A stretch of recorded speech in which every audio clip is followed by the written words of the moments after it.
kita dengan wajahnya. Bayangin wajah Tuhan luar biasa, saudaraku. Ya, makanya walaupun ini ungkapan apa ya namanya, kiasan ya, tapi saya percaya hal seperti ini adalah bisa kita rasakan, bisa kita nikmati. Kalau enggak, kenapa Yesus enggak pernah dia pernah mengajarkan seperti ini? Itu ucapan bahagia Matius 5. Ada salah satu kan berbahagialah orang yang miskin gitu ya, di hadapan Allah, berbahagialah. Salah satunya itu ada ayat yang luar biasa, berbahagialah orang yang suci hatinya. Karena mereka akan melihat Allah. Loh, ini beri kesempatan saudaraku. Melihat Allah, luar biasa. Mau melihat Allah saudaraku? Rindu memandang wajahnya dalam hadiratnya ya. Puji Tuhan. Tadi pagi dikirimi gambar Mas Heru, agak keliru yang satu ya, sudah ngomong-ngomong tunjuk luar biasa. Saya nih sebenarnya kan Mbak Mimi kan sudah ngirim gambar saudaraku ya. Kita kan mau nanti seluruh deret nanti Paskah ini kita akan pasang gambar Yesus ya. Saya sudah berikan ayat-ayatnya, saya minta keterlibatan saudara ya. Mulai kelahiran sampai kenaikan ke surga, bahkan nanti kedatangan kedua kali ya. Mbak Mimi kan semangat luar biasa, ngasih gambar itu banyak. Belum sempat saya nanti, rencana saya nanti saya pilih, nanti kalau saya yang agak perlu pertimbangan, saya akan tunjukkan kepada Anda, mungkin enggak semua ya. Mungkin nanti ini bagus mana gitu ya, saya minta masukan Anda. Dan ternyata kemarin cerita dulu ya, Mas Heru main ke tempat kita, ke Depot ya. Saya ini mau ngeklik ngirim Pastor keduluan Mbak Mimi gak jadi akhirnya. Ini saya sudah punya gambar-gambarnya ditunjukkan. Pas nunjukkan ada yang luar biasa, saya tertarik. Saya akan ngomong coba ini bukain semua sama dia saudara. Nanti itu luar biasa. Nanti Mas juga beberapa gambar bisa dimasukkan komputer enggak? Nanti saya sambil jelasin itu luar biasa saudara. Gambar itu bisa bicara. Itu ada yang tadi pagi itu Tuhan Yesus di Taman Eden bersama, Eden itu Firdaus sama saudara. Yesus waktu ngomong sama penjahat di sebelah kanannya kan, hari juga engkau bersama-sama aku di Firdaus ya kan. Kan waktu itu penjahat itu ngomong, Yesus ingatlah akan aku, jangan khawatir. Hari ini juga engkau bersama aku di Firdaus. Firdaus itu Taman Eden, paradiso bahasa Yunaninya ya. Sama, ya bahasa Inggrisnya paradise, Taman Eden. Itu tadi pagi dikirim gambar sama Mas Heru ya, Tuhan Yesus bersama Adam, Hawa rencananya itu kok cuma Adam aja. Yang ada Hawanya akhirnya dikirim lagi, ada dua, ada satu lagi bagus malah. Ya, jadi nanti saya jadi tambah nanti, jadi bukan kelahiran mulai dari Yesus lahir ke dunia, sebelum lahir ke dunia gitu kan. Yesus ngomong sebelum Abraham jadi aku telah ada. Jadi itu bahkan sebelum dunia dijadikan Yesus telah ada. Saudara, Yesus ngomong seperti itu. Jadi nanti sebelum lahir ke dunia ada di Taman Eden.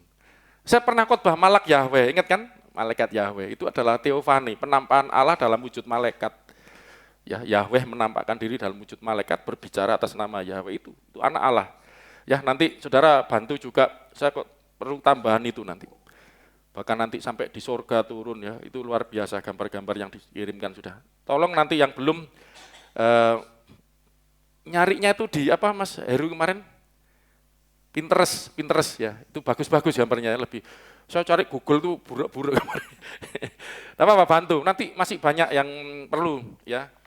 Nanti biar lengkap ya, kita bisa mendapat visual gambar Yesus itu adalah Allah dalam rupa manusia. Amin saudaraku. Yunaninya Otheos, Evanirothi insarki, menampakkan diri dalam rupa manusia. Makanya Yesus ngomong, barang siapa lihat aku, dia telah melihat Allah, gitu loh ya. Makanya Yesus disebut gambar Allah. Puji Tuhan, jadi saudara bisa melihat Allah di dalam diri Yesus. Apa yang Yesus kerjakan, apa yang Yesus katakan, ya. Itu dari Allah, ya itu adalah Allah sendiri yang menyatakan melalui Yesus Kristus. Puji Tuhan, nanti saya berharap Anda bisa terlibat untuk membantu memilih nanti. Kalau enggak bisa ngirim, nanti paling enggak milih, nanti saya tunjukkan. Kayak tadi itu ada dua gambar bagus ya, Yesus di Taman Eden. Saya mau tanya, Yesus itu kapan sih di Taman Eden? Ini dulu lah sebelum saya masuk. Yesus itu di Taman Eden itu kapan sih? Apa yang buat lukisan itu ngawur? Lukisannya enggak satu loh Mas Heru ya, banyak ya.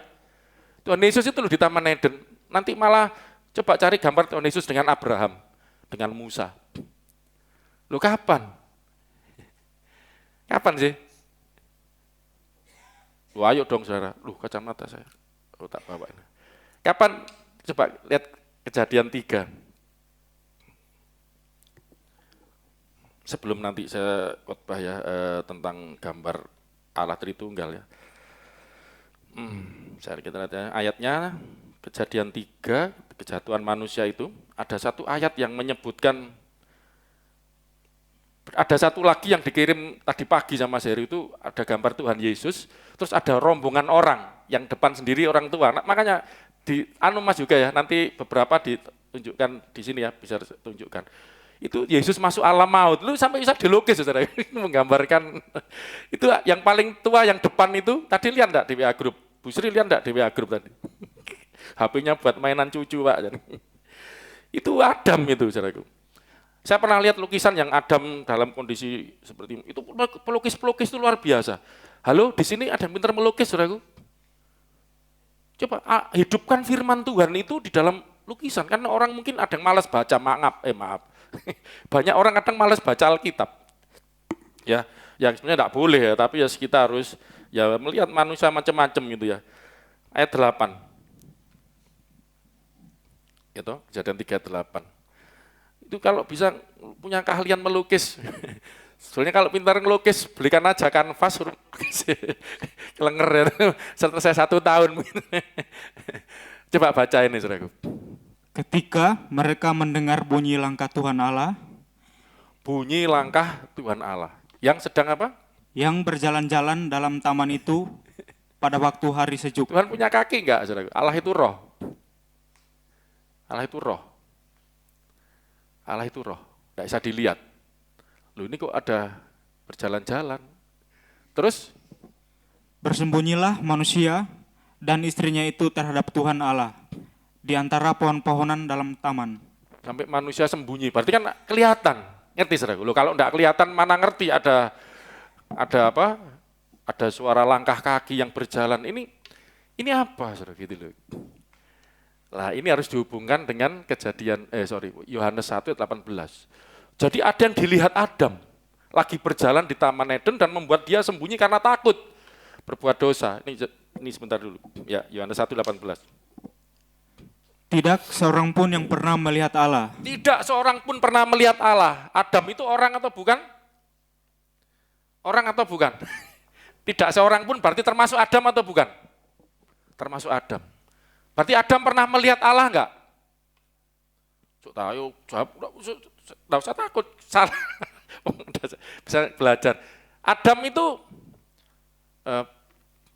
bisa melihat Tuhan enggak? Tidak ada seorang pun pernah lihat. Jadi pernah lihat Allah enggak Adam itu? Jangan bingung dengan ayat tadi, lihat ini dulu. Banyak ayatnya, Allah itu enggak terlihat. Invisible, enggak kelihatan. Berarti enggak ada seorang pun pernah melihat Allah, termasuk Adam. Kalau gitu yang dilihat Allah itu siapa? Dilihat Allah. Dilihat Adam itu siapa? Baca ayat selanjutnya. Tetapi anak tunggal Allah. Anak tunggal Allah. Yang ada di pangkuan Bapa, dialah yang menyatakannya. Lah, jadi orang itu bisa lihat Allah di dalam Tuhan Yesus melalui Yesus. Ini Kolose 1:15 banyak ini sudah sering. Ini Kolose 1:15. Nah, Kolose 1:15. Iya, ini Tuhan Yesus ya. Ia adalah gambar Allah yang tidak kelihatan. Ya, coba itu dulu. Ia adalah gambar Allah yang tidak kelihatan tadi, gambarnya. Jadi yang dilihat Adam lagi jalan di Taman Eden di hari yang sejuk, itu siapa? Anak tunggal Allah. Siapa namanya? Tuhan Yesus. Gitu loh saudaraku. Berarti Tuhan Yesus itu sudah ada, itu sebelum jadi manusia. Gitu loh. Coba renungkan. Nah, terus kenapa gambarnya kok duduk-duduk asik gitu ya? Duduk sama Adam Hawa ngobrol, jelasin macam-macam gitu. Lah memang Bagus pelukisnya bisa menggambarkan itu. Sebelum Adam Hawa jatuh dosa, memang itulah yang dilakukan Adam dan Hawa setiap hari bersekutu dengan Tuhan. Yes, bersekutu denganmu, itu kerinduanku. Gitu. Nikmat, oh indah banget. Makanya pas ngasih pertama gambar kok Adam sendirian, itu lagi dipegang tangannya ya, itu lagi ditolong, bukan yang itu. Lagi bercengkrama, wah itu loh saudaraku. Saudaraku, amin. Jadi gambar itu luar biasa gambar itu. Tuhan Yesus itu jangan dipikir baru ada waktu Natal, tuh tidak. Bersama Adam di Taman Eden pun. Sekarang pun di Taman Eden itu Tuhan Yesus sedang kumpul bersama-sama dengan orang-orang kudus yang sudah ditebus, diselamatkan. Amin saudaraku. Termasuk orang-orang yang saudara cintai, ibunya Mas Yuke, bapak saya. Ya. Terus makanya ada gambar itu Tuhan Yesus masuk seperti kayak gua gitu ya, itu kan lukisan itu bagus itu. Saudara lihat, itu ngapain itu? Itu Yesus turun dalam kerajaan maut membawa ada orang tua janggut putih ya, itu Adam. Bukan Allah Bapa, saya paling maaf ya kecampur-campur lukisan ini yang ngaco juga. Ini kalau saya enggak setuju. Ada gambar itu Allah Bapa. Allah Bapa, Allah tidak ada seorang pun yang pernah melihat Allah yang tidak kelihatan. Apa gambarnya enggak kelihatan? Jangan gitu loh. Kalau Tuhan Yesus pernah menampakkan diri, Yesus itu Allah yang menampakkan diri dalam rupa manusia. Menampakkan diri sebelum jadi manusia dalam rupa malaikat, malak Yahweh itu ya. Oke ya, paham ya sampai sini ya. Oke.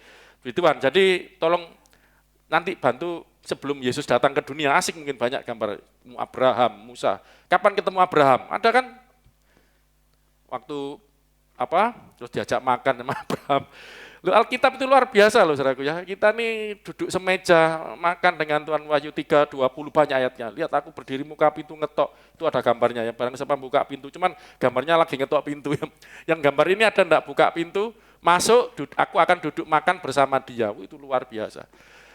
Enggak ada agama ngajar gitu. Allahnya, Tuhannya itu ngajak makan-makan. Orang Israel pernah ngalami ya di Gunung Sinai. Lain kali kita belajar. Oke, hari ini kita akan belajar. Ini belajar ya saudaraku ya, ngajaran tentang judulnya adalah gambar. Minggu lalu enggak jadi saya khotbahkan karena saya kok terbawa untuk ngajarkan God sentris ya, hidup yang berpusat kepada Allah. Hari ini kita akan belajar tentang gambar Allah. Kalau di sini saya ganti Tritunggal ya, karena Allah kita kan Tritunggal. Dan memang saya tunjukkan, bukan cuma nyebut, dalam diri kita ya. Jadi gambar Allah yang Tritunggal itu, gambar Tritunggal dalam kita, ada di dalam kita. Pertama, Bapa dulu ya. Kan Tritunggal itu Bapa, Anak dan Roh Kudus. Tiga-tiganya itu ada gambarnya di dalam diri kita gitu. Coba ya. Kita sudah sering dengar ayat ini, Kejadian 1 ayat 27. Gambar Allah, gambar Bapa. Yang disebut Allah. Jadi di Alkitab itu yang disebut Allah itu adalah Bapa, gitu loh, ya. Itu menyebut tentang Bapa. Oke. Maka Allah menciptakan manusia itu menurut gambarnya. Menurut gambar Allah diciptakannya dia. Laki-laki dan perempuan diciptakannya mereka. Menurut gambar siapa, saudaraku? Allah. Gambar Bapa ini. Ya. Nanti dulu penjelasannya nanti. Cuma tangkap dulu ayat-ayatnya menurut gambar Allah. Kejadian 5 ayat 1. Kejadian 5 ayat 1. Inilah daftar keturunan Adam. Pada waktu manusia itu diciptakan oleh Allah, dibuatnyalah dia menurut rupa Allah. Nah, manusia diciptakan menurut rupanya Allah. Gambar dan rupa Allah, makanya rupa itu serupa. Ya. Mirip gitu istilahnya, kalau bahasa gampangnya itu dibuat menurut gambar Allah juga jadi mirip Allah gitu loh. Paling gampang gitu aja lah, gampang-gampangan. Bukan jadi Allah loh ya, menurut gambarnya Allah jadi Allah, bukan. Ini mirip Allah gitu loh, hampir sama, itu ada ayat yang ngomong. Jadi menurut gambar, jadi menurut contohnya Allah atau dimaksud Bapa. Diterima dulu, bahasa Jawa itu. Terima dulu aja. Padahal tadi Allah atau Bapa itu tidak bisa dilihat. Kok gini Pak? Baca dulu aja, nanti penjelasannya nyusul. Terus, ini ada ayat bagus ini, Yakobus 3 ayat 9 sampai 11, agak panjang. Coba. Yakobus 3 mulai 9. dengan lidah kita memuji Nah, Tuhan. seperti tadi ya, dengan lidah kita muji Tuhan, nyanyi tadi ya. Terus, Bapa kita, Tuhan Bapa kita. dan dengan lidah kita mengutuk manusia yang diciptakan menurut rupa Allah. Ini ada lagi dengan lidah kok bisa juga mengutuk manusia yang diciptakan, tapi saya garis bawahi diciptakan menurut rupa Allah. Tapi supaya tidak jadi bingung ayat bawahnya ini, karena ayat ini agak apa maksudnya ya, 10-nya? Dari mulut yang satu keluar berkat dan kutuk. Hal ini, saudara-saudaraku, tidak boleh demikian terjadi. Tidak boleh gitu loh. Jadi jangan baca Alkitab selesai di situ. Dengan mulut kita memuji, mengutuk. Tidak boleh. Itu ayat itu belum selesai. Tidak boleh demikian. Terus contohnya? Adakah 11? sumber memancarkan air tawar dan air pahit dari mata air yang sama? Tidak bisa. Satu mata air keluar air tawar, satunya air asin, air pahit tidak mungkin. Jadi tidak boleh. Mulut kita ini cuma satu. Mulutnya ada yang dua? Satu. Lidahnya ada berapa? Satu. Jadi harus satu tujuan. Minggu lalu khotbah God sentris tertuju pada Tuhan. Memuji Tuhan, tidak boleh mengutuk manusia yang diciptakan menurut rupanya Allah. Ada ayat, sayang saya hapus itu ya. Saya kebanyakan soalnya ayat. Jadi pengkhotbah saya ingatnya itu, sempat saya hapus itu. Jangan menghina sesamamu. Ini bukan cuma membunuh, membenci, menghina itu loh tidak boleh. Karena itu diciptakan menurut rupanya Allah. Kalau menghina manusia, menghina orang lain, kayak bedas ini. Ojo. Ini diciptakan menurut rupanya Allah, bukan rupa bedas ya. Itulah siapa itu yang Darwin. Jangan. Manusia itu masing-masing itu memiliki keindahannya sendiri-sendiri. Saudara yang hitam, kulit hitam, jangan minder. Hitam manis. Ya benar ya saudara? Yang hitam manis. Kalau putih apa? Putih. Enggak usah, apapun Anda hitam manis. Oh, Nabil ini manis. Jangan, keriting, kerebo, lu gak apa-apa. Jadi tren juga kadang-kadang, tidak apa-apa. Ya kan, jadi jangan saudara maaf, ini penting. Kadang kita nggak menghina orang lain maaf, tapi sering kita menghina diri kita sendiri. Ayo, bener enggak? Wah, aku kok hidungku pesek gini loh. Ini ciptaannya, penciptamu loh ini. Menurut rupa Allah loh, ini gambar Allah loh. Jadi kalau engkau nggak bisa nerima dirimu sendiri, maaf, engkau sama saja menghina Tuhan yang sudah menciptakan engkau demikian. Loh, saudara belum tentu bisa, bukan belum tentu, memang enggak bisa membuat seperti ini. Saudara bisa membuat hidung? Enggak bisa. Ya makanya jangan. Ya, pujilah Tuhan. Selalu ngucap syukur kepada Tuhan. Amin. Selalu bersyukur. Selalu bersyukur. Pesek, terima kasih Tuhan. Keribul, kalau saya potong pendek aja enggak kelihatan keribulnya ya. Sudah misalnya, ada yang senang dikeribukan, silakan, itu kan hanya penampilan aja. Tidak usah khawatir, enggak laku, amin. Tuhan sudah siapkan yang terbaik. Haleluya ya. Puji Tuhan. Mana tadi? Satu lagi ya, tentang diciptakan menurut rupanya Allah. Ya, jangan minder, jangan kecil hati, jangan menghina. Syukuri, saudaraku. Pasti Tuhan itu terbaik. Ya, puji Tuhan, mengucap syukur. 1 Korintus 11 ayat 7 ini agak dalam yang ini, tapi saya nggak jelasin inilah, panjang. Terus, ya. Sebab laki-laki tidak perlu menudungi kepalanya. Nggak perlu pakai kudung. Ia menyinarkan gambaran dan kemuliaan Allah. Laki-laki itu, ini harusnya laki-laki sejati, laki-laki yang benar itu menyinarkan apa? Gambaran dan kemuliaan Allah. Kita bicara Alkitab nih yang benar loh ya. Kita jangan lihat sekarang laki-laki menggambarkan binatang buas. Laki-laki bajul lagi di Surabaya itu buaya. Di Surabaya itu kadang kalau laki-laki yang suka main perempuan, yang itu disebut buaya darat, ada buaya air, buaya darat, buaya yang main ke darat itu loh. Menggambarkan buaya, ada toh. Kalau zaman saya dulu itu sampai saya pernah ditegur Tuhan untuk awal-awal bertobat untuk tidak membaca itu lagi. Apa itu? Bondet, kambing itu kayak jenis kambing, bandot ya. Bandot diplesetkan bondet. Itu aki-aki tua, kakek-kakek tua yang masih apa namanya itu tua-tua keladi itu loh. Makin tua makin menjadi itu. Wah, masih tua tapi berbuat yang aneh-aneh gitu, yang nakal, yang enggak bener. Waduh, itu saya dulu sering itu di koran Jawa Pos. Sampai Tuhan ingatkan, kamu sudah manusia baru, jangan baca ini lagi. Iya, karena baca ini kok wah, ceritanya macam-macam ini kadang-kadang kepingin malah. Gak boleh. Tidak seperti itu. Alkitab katakan laki-laki menyinarkan gambar. Kemuliaannya siapa? Allah, Bapa.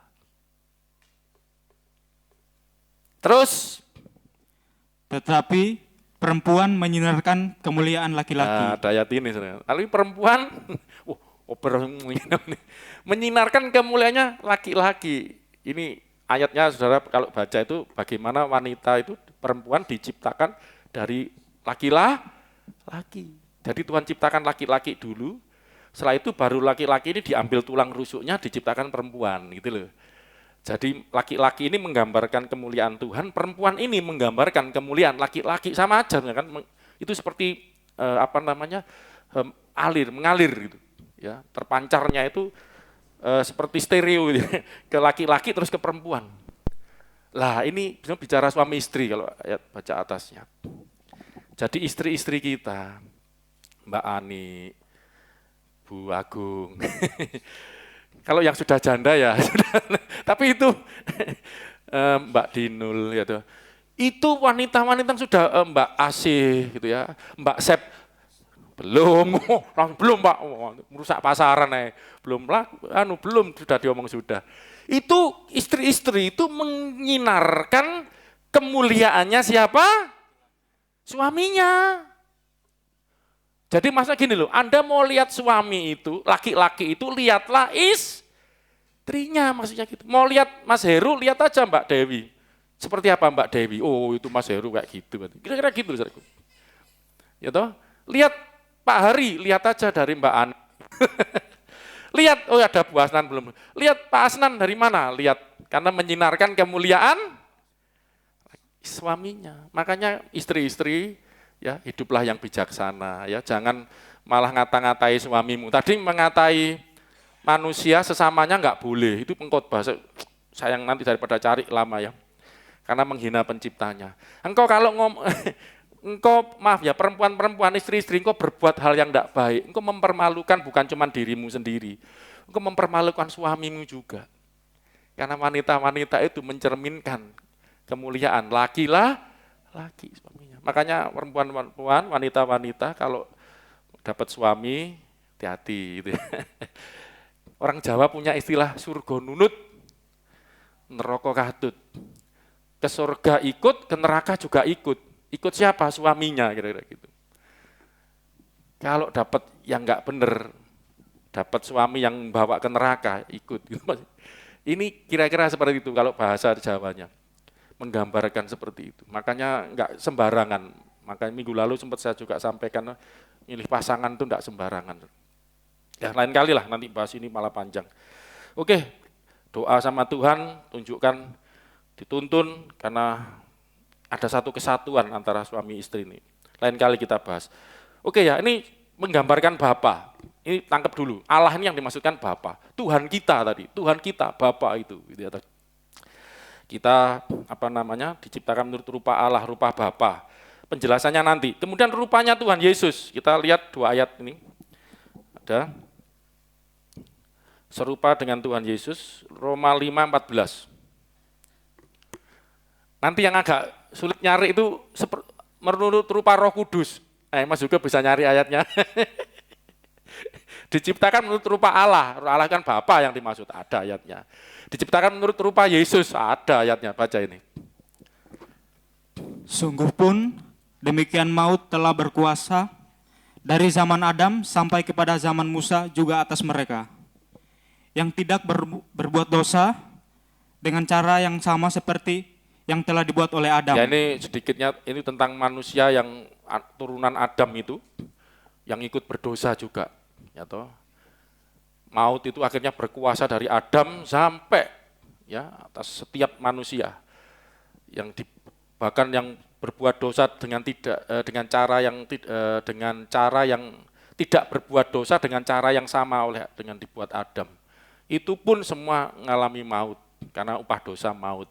Nah, tapi saya mau nggak bahas itu, cuman pembahasannya Adam, adalah apa Adam ini? Yang adalah gambaran dia yang akan datang. Yang dimaksud dia akan datang itu nanti baca di atasnya, di bawahnya Tuhan Yesus. Jadi Adam itu gambaran dari Tuhan Yesus. Ya toh? Gambar itu juga ada di 1 Korintus 15 ya. Itu juga ada, tapi lain kali aja. Yang kita lihat lagi satu ayat, jadi Adam itu adalah manusia yang pertama diciptakan Tuhan. Ya toh? Dan Adam itu tadi disebutkan manusia yang diciptakan menurut rupa dan gambar Allah, Kejadian 5 tadi. Tapi kenapa di sini disebut Adam itu adalah gambar dari Tuhan Yesus? Gambar dari Tuhan Yesus, dia yang akan datang, maksudnya Tuhan Yesus. Ya toh? Karena Yesus itu adalah Adam yang sesungguhnya. Ya, Adam yang sejati. Adam itu cuma gambarnya saja, bayangannya Tuhan Yesus, kira-kira begitu. Ya, jadi manusia diciptakan menurut bayangannya Yesus, gambarannya Yesus.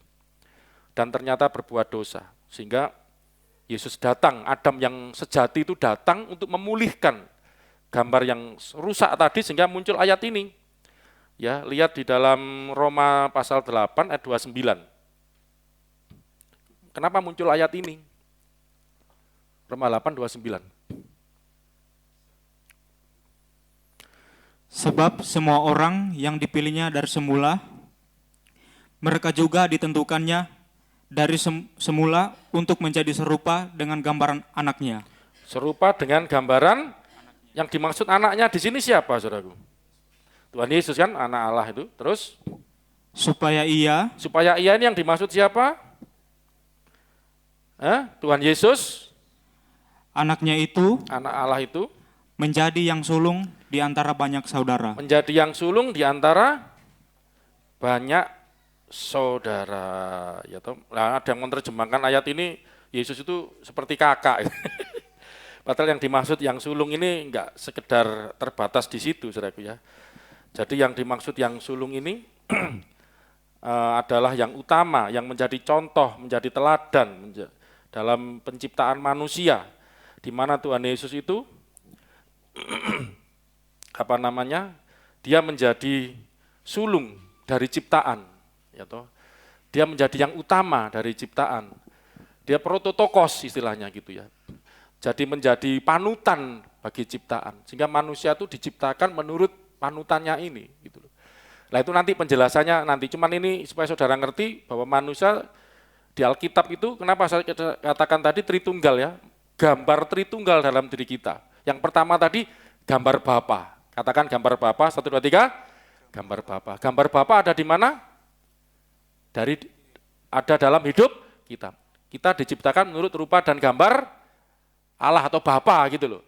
Yang kedua, manusia juga akan diserupakan dengan Yesus, untuk menjadi serupa dengan Yesus gitu loh. Dari semula gitu, itu rencananya gitu loh maksudnya. Tetapi karena Adam jatuh dosa, rupa gambar Allah hilang gitu loh maksudnya. Makanya ini ngomong dikembalikan, dipilih dari semula supaya menjadi serupa dengan kembali kepada gambarnya Allah di dalam Yesus. Nanti kita lihat. Oke, sekarang yang gambaran Roh Kudus. Ini kita bisa lihat ayatnya di dalam 2 Korintus pasal 3. Bentar, ini kok macet. 2 Korintus pasal 3. 2 Korintus pasal 3 ayat yang ke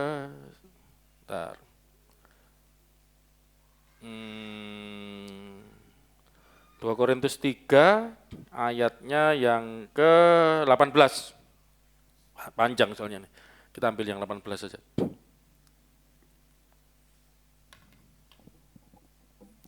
Nanti saya akan menyimpulkan. Ini dipecah-pecah dulu. Gambarnya Bapa. Jadi saudara gini loh, kita sudah pernah belajar ya pelan-pelan ya, bahwa Tritunggal itu ada di dalam diri kita. Bapa, Anak, Roh Kudus. Di dalam diri Anda ada Allah Sang Bapa. Amin. Ada Tuhan Yesus, Allah Sang Anak. Di dalam diri Anda ada Roh Kudus, Allah Sang Roh Kudus. Ya itu kan kita sudah belajar itu kan. Tritunggal di dalam diri kita. Terus ternyata kita ini sejak diciptakan sudah mencerminkan, sudah kita ini diciptakan menurut gambarnya Tritunggal juga, gambarnya Bapa. Nanti kita akan lihat detail ayatnya. Gambarnya Tuhan Yesus juga. Terakhir ini kita belajar kan Bapa, Anak, dan Roh Kudus, gambar Roh Kudus juga. Baca ayat ini. Dan kita semua mencerminkan kemuliaan Tuhan dengan muka yang tidak berselubung. Muka yang tidak terselubung. Dan karena kemuliaan itu datangnya dari Tuhan yang adalah roh. Kemuliaan itu yang terpancar dalam hidup kita anak-anak Tuhan itu datangnya dari Tuhan yang adalah roh. Allah itu roh. Ya, Bapa itu roh, tidak ada yang pernah melihat. Roh yang tidak terbatas, tidak bisa dilihat, tidak bisa dibatasi. Terus maka kita diubah menjadi serupa dengan gambarannya. Gambarannya Tuhan yang adalah roh. Lu bayangkan saudara. Pernah mikir enggak ayat ini? Jadi kita ini dirubah supaya menjadi serupa. Ini kan setelah kejatuhan manusia, memang harus kita bedain. Tapi sejak awal gini loh saudaraku. Manusia itu awalnya diciptakan menurut gambar dan rupa Allah.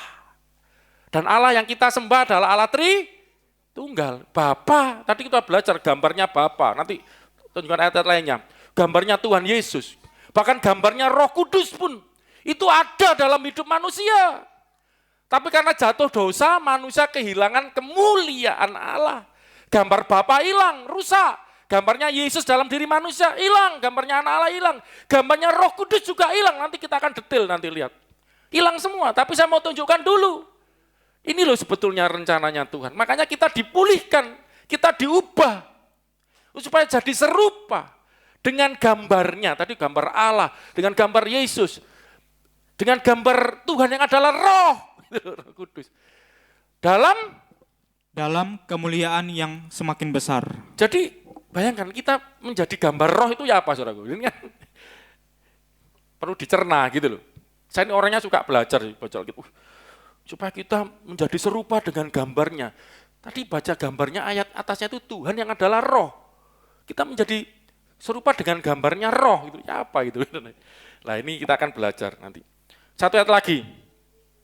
1 Korintus 2 ayat 10-11.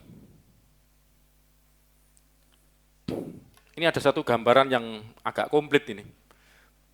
Kita menurut gambarnya Allah yang Tritunggal tadi itu. Agak komplit sedikit ini, coba.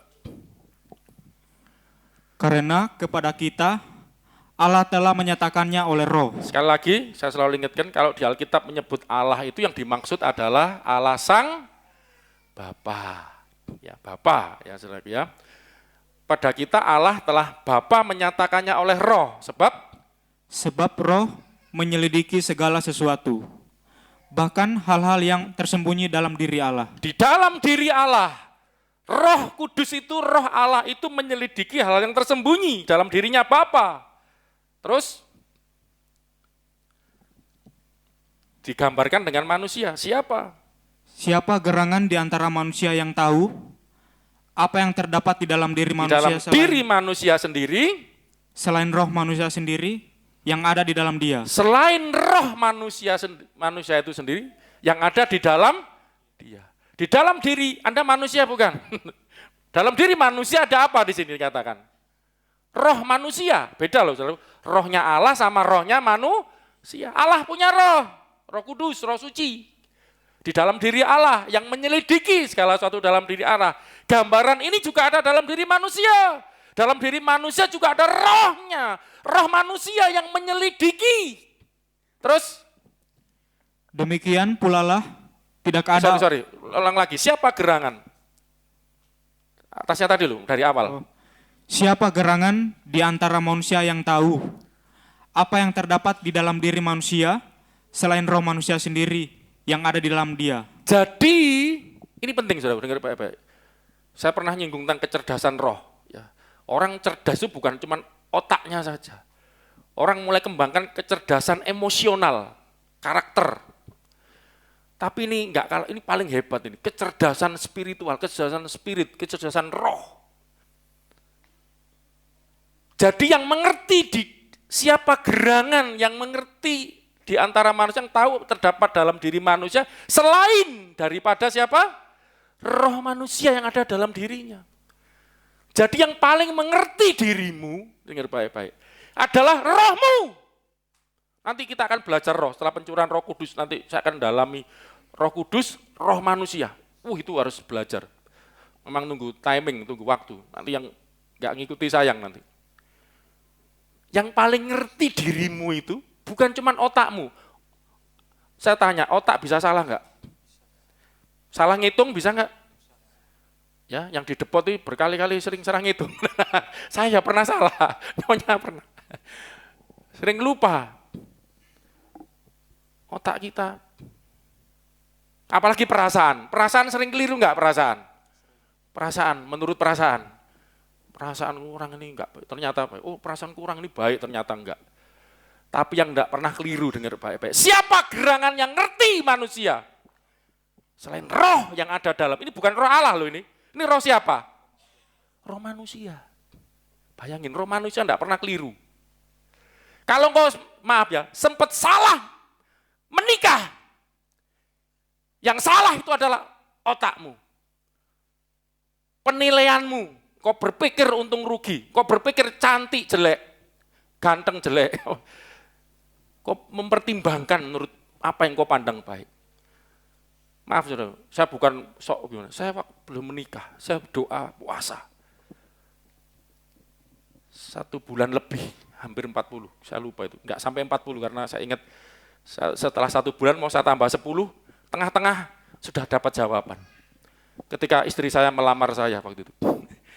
Dia sudah nembak, yang nembak nyonya, tanya sendiri, gimana? Tunggu dulu, saya takut salah. Menurut penilaian saya mencoba mempertimbangkan ini. Saya mendorong anak-anak muda di sini kan, anak saya juga tak ajarin, ayo kenal sebanyak mungkin. Saya pernah ngajarin gitu enggak? Anak saya mungkin, kenal sebanyak, jangan keburu-buru sama ini sama itu. Walah, sudah kenal banyak mungkin.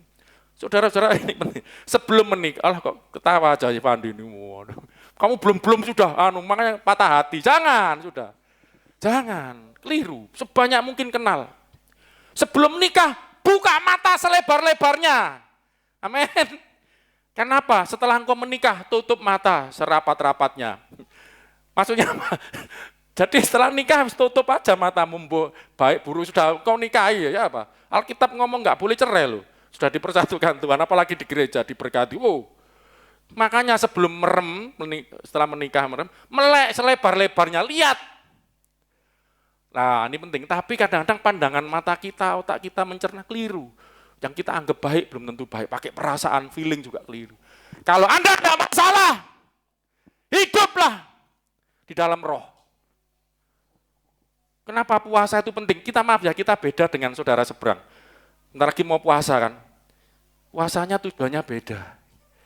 Kalau kita puasa itu supaya manusia roh kita kuat, muncul. Manusia daging lemah. Saya praktekkan itu, kalau ada satu hal yang saya perlu berdoa dan belum dapat jawaban, perlu puasa. Supaya daging ini lemah. Pikiran kita enggak bergantung lagi pada kecerdasan intelektual kita. Tapi bergantung kepada apa petunjuk roh ini. Waduh, saya enggak sok rohani enggak, dan saya mau menikah pun seperti itu. Karena enggak mau salah. Orang masuk sekolah bisa keliru, masuk kerja bisa salah, beli baju, beli sepatu bisa keliru, tapi dapat pasangan jangan sampai salah. Amin, saudaraku. Seumur hidup. Ya pakai pas, sudah dewasa ini mikir-mikir ini. Enggak apa-apa, mulai sekarang sudah mikir, jangan sembarangan. Jangan sembarangan. Jangan sembarangan. Amin, saudaraku. Berarti ada Anda dan saya ini ada gambaran roh enggak? Ya, saya mulai dari roh dulu aja. Kalau gambaran Bapa itu sering ya. Ini karena waktu gini. Kalau untuk gambaran Bapa dan anak itu saya buat lebih cepat aja ya. Kan Bapa itu enggak kelihatan. Ya kan? Lah, kok kita gambar Bapa, ini gini aja dulu. Saya ini terlalu banyak catatan sampai bingung. Ini gambar Bapa ini banyak ayatnya. Kan itu kan tafsiran terjemahan. Saya enggak suka nafsir, enggak suka nafsir. Jelas Alkitab ngomong. Coba, ini sering kita baca, Matius 5:48. 2 ayat saja, karena banyak banget. Matius 5:48. Karena itu, haruslah kamu sempurna. Sempurna itu harus atau mudah-mudahan, atau kalau bisa. Harus itu berarti apa? Wajib. Bisa ditawar enggak? Enggak. Saya enggak lihat pada kenyataan ya, tapi saya melihat perintah Tuhan. Haruslah kamu sempurna. Mengapa?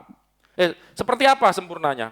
Sama seperti Bapamu yang di sorga adalah sempurna. Ya apa saudara? Ini firman Tuhan. Sama.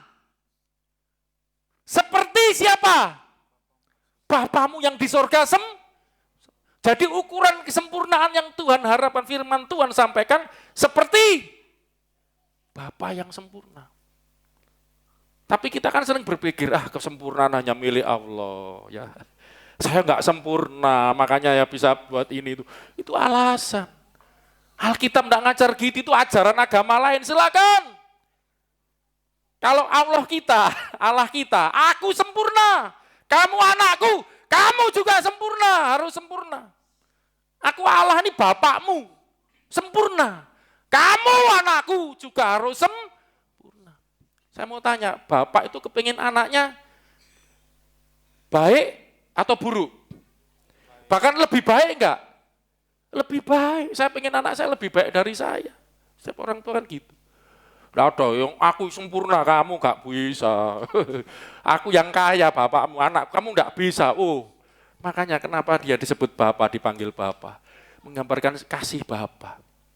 Bapak ini bukan tuntutan seperti paksaan. Nak, bapakmu ki sempurna, nak. Kamu anakku, kamu pasti juga bisa sempurna. Ada lagi murah hati. Ini gambaran Bapak kan? Mana tadi? Lukas 6:36.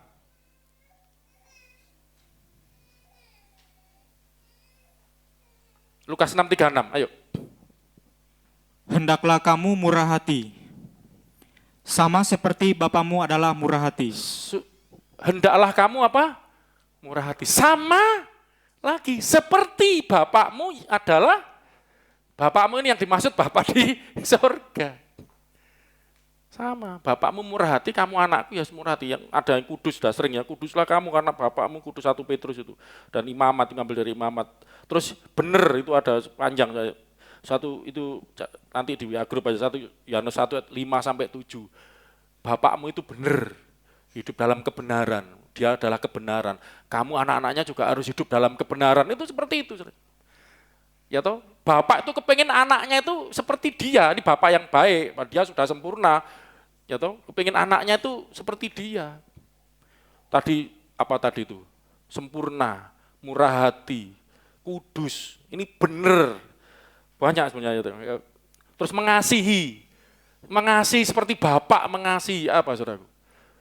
Ini Alkitab ini gambaran bapak itu muncul, diciptakan manusia itu harusnya mencerminkan gambarnya bapaknya. Gitu loh saudaraku. Nah itu nanti minggu depan aja ya. Wah ini saya terlalu dalam karena waktu. Nanti gambarnya Yesus itu apa saja. Panjang. Ya. Jadi asik minggu depan aja lah. Ini Bapak sudah saya coba sedikit. Nanti Tuhan Yesus itu seperti apa? Banyak rendah hati, lemah lembut itu harus tercermin dalam hidup kita. Ya, jadi ada gambar Tritunggal dalam hidup kita sejak kita diciptakan. Gambar Roh Kudus. Ini tentang Roh Kudus yang saya katakan tadi ya. Nih, Tuhan Yesus minggu depan aja, dalam soalnya banyak. Coba ayat ini, saudara. Saya mau coba 2 hal saja karena waktu ya. Saudara tahu enggak? Manusia itu ketika diciptakan, sudah sering dikhotbahkan kan, diciptakan dari debu tanah, tapi belum hidup. Terus dihembusi dengan nafas Allah atau roh Allah, jadi hidup. Saya mau tanya, coba Anda ngerti enggak ini? Kalau binatang itu diciptakan menerima roh Allah atau bukan? Ya memang diberikan kehidupan, tetapi beda saudaraku. Binatang itu tidak menerima roh suci, roh kudus itu loh maksudnya. Kalau roh untuk kehidupan, memang roh kudus itu menciptakan kehidupan. Tapi ini beda, makanya nanti kita harus belajar juga sih, membedakan roh yang menghidupkan dengan roh suci yang tinggal di dalam diri manusia, memimpin manusia. Ini yang membedakan. Ayub, coba ya, ada dua, saya batasi dua gambaran aja, memberi kehidupan sama memberi pengertian atau hikmat. Ayub 33 ayat 4. Binatang enggak punya roh. Manusia diberi roh oleh Tuhan. Ketika dihembuskan nafas menjadi roh dalam hidupnya. Tapi binatang ketika diciptakan jadi hidup tidak menerima roh. Ini saudara penting. Jadi kalau binatang itu waktu mati ada yang masuk neraka surga atau enggak, saudaraku? Kewan. Ada keledai masuk surga, domba masuk surga. Enggak ada. Mereka mati ya sudah lenyap. Ya, kalau manusia beda, nanti rohnya kembali kepada Bapa, roh dan jiwanya kembali pada Bapa mempertanggungjawabkan. Nanti kita lain kali sampai ke situ juga. Tapi Anda harus lihat ini, Ayub 33 ayat 4 coba. Roh Allah telah membuat aku. Dan nafas yang maha kuasa membuat aku hidup. Jadi manusia itu hidup karena menerima roh atau nafas dari yang maha kuasa. Ya toh? Jadi roh itu memberi kehidupan. Ya banyak ayatnya, minggu depan bisa diperdalam. Jadi roh itu dari Allah itu memberi manusia kehidupan. Dan bukan cuma memberi kehidupan. Ayub 32, Ayub ini luar biasa, banyak ayat-ayat yang luar biasa itu. Ayat 8. Jangan belajar Ayub tentang penderitaannya tok, saudaraku ya. Oh, penderita. Di Ayub itu bayangkan waktu menderita itu dapat pewahyuan banyak dari Tuhan. Bayangkan orang lagi sakit garuk pegatelan, kulit tinggal tulang kulit membalut tulang tinggal lunglit itu loh. Kan kurus kering dia akhirnya. Tinggal tulang dibungkus kulit gitu loh. Ya benar-benar menderita. Habis harta bendanya, anaknya habis, istrinya habis, pergi meninggalkan dia. Sakit sampai kurus kering, gatel seluruh badan, orang jijik meninggalkan dia. Dalam kondisi seperti itu, Tuhan datang dalam hidupnya. Datang menampakkan diri, berbicara, dalam arti menampakkan diri dalam penglihatan, bukan wujud nyata. Berbicara dalam hidupnya Ayub, dan banyak ayat-ayat yang seperti ini. Luar biasa loh. Ayat ini, saudaraku. Coba baca. Tetapi roh yang di dalam manusia dan nafas yang maha kuasa, itulah yang memberi kepadanya pengertian. Roh dalam diri manusia, nafas yang maha kuasa. Itulah yang apa, saudaraku? Memberi pengertian. Jadi roh manusia ini bukan hanya memberi kita kehidupan. Roh yang diberikan Allah untuk menjadi roh kita, itu diciptakan Tuhan. Itu sudah pernah khotbah ini kan. Menjadi roh bagi kita, memberi kita hidup, juga memberi pengertian, memberi pengetahuan, memberi kecerdasan. Makanya tadi saya sempat singgung. Jangan cuma pakai otak saja. Pakai akal saja. Ini loh, roh ini aktifkan. Orang luar nyebutnya kecerdasan roh. Pengertian roh. Hikmat roh. Inilah saudaraku bedanya manusia dengan binatang. Kalau dunia cuma pelajaran ilmu-ilmu pengetahuan dunia, membedakan akal budi gitu. Ini manusia itu punya akal budi, binatang enggak. Tapi kemarin lihat di pasar tuh banyak tanda pedes ya, kera itu namanya bahasa Indonesia, tanda pedes itu apa sih? Topeng monyet. Pernah enggak pakai topeng? Wah, itu naik sepeda, hampir nubruk saya waktu saya lagi, kaget tuh. ngurus minta uang. Loh, monyet ya butuh uang ya pikir ya. Ya butuh uang buat beli apa? Oh ternyata untuk yang dipakai rantai itu jauh ini ditarik gini. Oh ya ini buat yang memelihara apa pemiliknya ya biar dikasih makan. Pinter aja aku ya. Tapi kalau binatang itu bukan akal budi istilahnya, apa disebut apa itu namanya? Insting ya. Insting. Nah akal budi ini, makanya istilahnya Indonesia bagus ya, akal budi. Bukan cuma akal kan otak. Ada budinya gitu loh. Itu bahasa Indonesia untuk menerjemahkan. Bahasa Inggrisnya itu consciousness, kesadaran. Belum pernah saya ngajarin ini, saudara, consciousness apa? Kadang disediakan hati nurani apa itu loh. Diterjemahkan Indonesia tuh maaf ya kadang berubah-berubah. Ya, artinya tuh bisa berubah-berubah. Kadang akal budi, kadang hati nurani, kadang itu kesadaran manusia tuh roh tadi yang mengenal diri manusia. Lah, sampai di sini aja ya. Minggu depan kita perdalam. Jadi inilah manusia Anda dan saya ini di dalam diri Anda ada gambarnya Tritunggal. Amin. Ada gambarnya Bapa yang murah hati. Gambarnya Bapa yang lemah lembut, Bapa yang suci, Bapa yang benar, apa tadi, Bapa yang sempurna. Ada gambarnya Yesus yang belum sempat saya khotbahkan karena panjang, paling panjang ini soalnya. Minggu depan aja, itu lemah lembut, rendah hati. Yesus ngomong kan, belajarlah daripadaku. Itu yang, marilah datang padaku letih lesu dan berat. Aku akan berikan kelegaan kepadamu, pikulah yang kupasang. Karena yang kupasang itu enak, bebanku ringan, belajarlah daripadaku karena aku lemah lembut dan rendah hati. Itu banyak. Jadi itu menggambarkan Kristus yang mau berkorban, yang itu kan gambaran Yesus. Gambaran Roh Kudus. Tadi kita ada belajar. Cuman dua saya coba saya simpulkan, tidak rumit-rumit ya. Apa? Coba ini soalnya jarang diajarkan. Gambar Roh Kudus yang ada dalam diri Anda itu apa? Harusnya, jadi gambarnya, ada gambar Roh suci dalam diri saya. Apa? Tadi sudah saya, pertama hidup.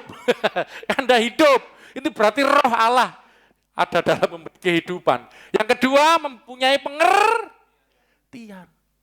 Orang Kristen harus pengertian, punya pengertian, punya hikmat surga, punya, itu loh saudaraku, pengertian dari surga. Bukan sekedar pengertian ilmu matematika, ilmu itu pengetahuan pengertian dunia. Pengetahuan surgawi. Makanya ada karunia. Wah nanti kalau belajar itu asik. Saudara. Ada salah satu karunia. Berbicara dengan hikmat, berbicara dengan pengetahuan. Apa maksudnya pengetahuan? Pengetahuan dari surga. Oh itu luar biasa.